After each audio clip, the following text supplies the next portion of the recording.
เนื้อบ่ไป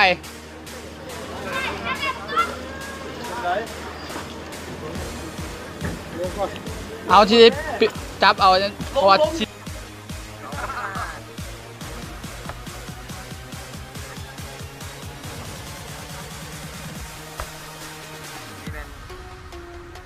การเข้าถึงประชาชนที่เขตที่ไปอพยพ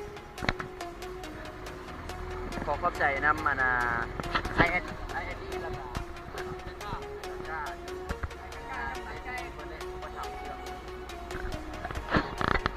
เพิ่นได้เอาเครื่องมาแต่เพียงจันทร์เมื่อวานนี้ละมื้อนี้เพิ่นได้ประสบพบกับทีมงานลงมอบเครื่องให้ประชาชน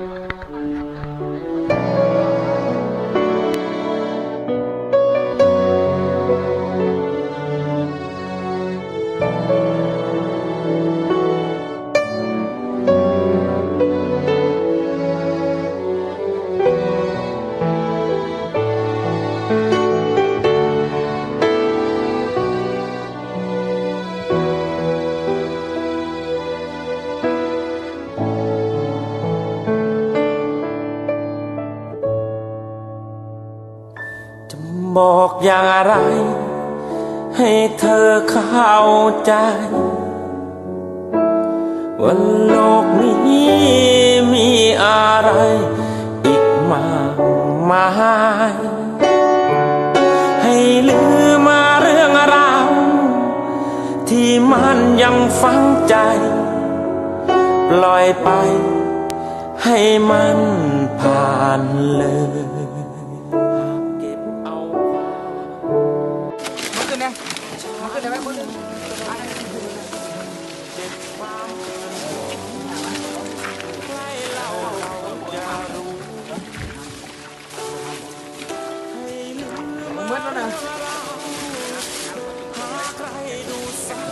น้ำจงไว้จุดของแห้งนะทุกข์ให้เราเลยจะลดคนเขาจะคนละจงไว้เท่านั้นทุกพอแล้วมาแสดงกันเด้อมีโซ่เลย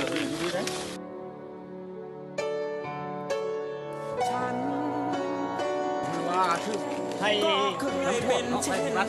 น้ำท่วมร้ายชาวบ้านร่างเนาะมีทีมงานน่ะมาจากเวียงกันแล้วก็มี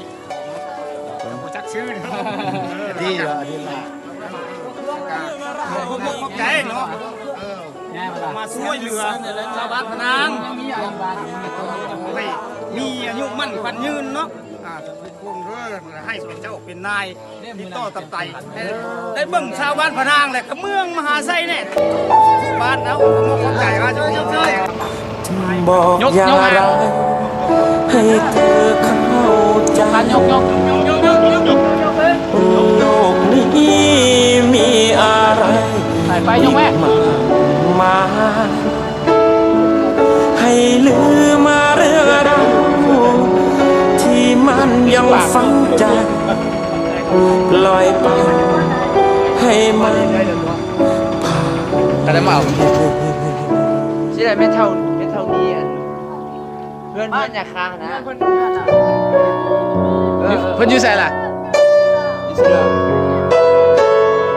ที่ไหนเอาดิมา